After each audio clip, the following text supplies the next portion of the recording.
Kijana, Mungu anakutaka ufanye kazi yake. Tena kijana, ukisimama vyema ni nguzo kwa kanisa.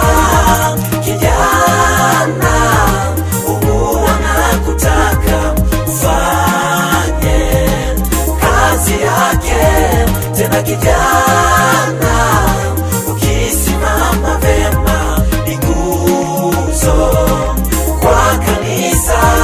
Sasa kwa nini wapoteza muda wako kwa mambo ya dunia? Sasa kwa nini wauza urithi wako kwa muda kama Esau? Sasa kwa nini wapoteza muda wako kwa mambo ya dunia?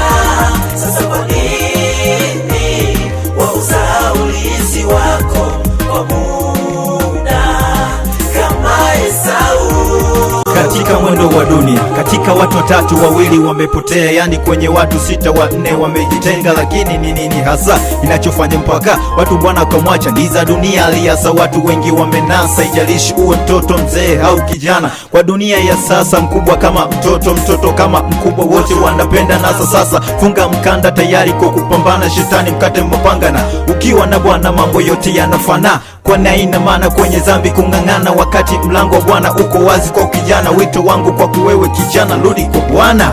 Jo, kijana, rudi kwa Bwana.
Baada ya uovu mwingi niliyoufanya, nikafikiria nikaona ina maana Mungu na mkana, washiriki na tukana, maovu na yafanya maendeleo hakuna. Ndipo nikamkumbuka Mungu wa kunibeba na kunisamehe maovu niliyotenda, nikayajutia maovu niliyotenda na kutubu na kusema, Bwana mimi nakupenda. Ona maisha ya sasa jinsi yanavyopendeza, ninamuimbia Mungu kwa furaha na kucheza. Nguvu za shetani kame hazitaniweza, nimeshafunga mkanda kama misitalegeza. Ona hawa vipofu jinsi wanavyonibeza, hawajui jinsi gani Yesu alivyonikweza.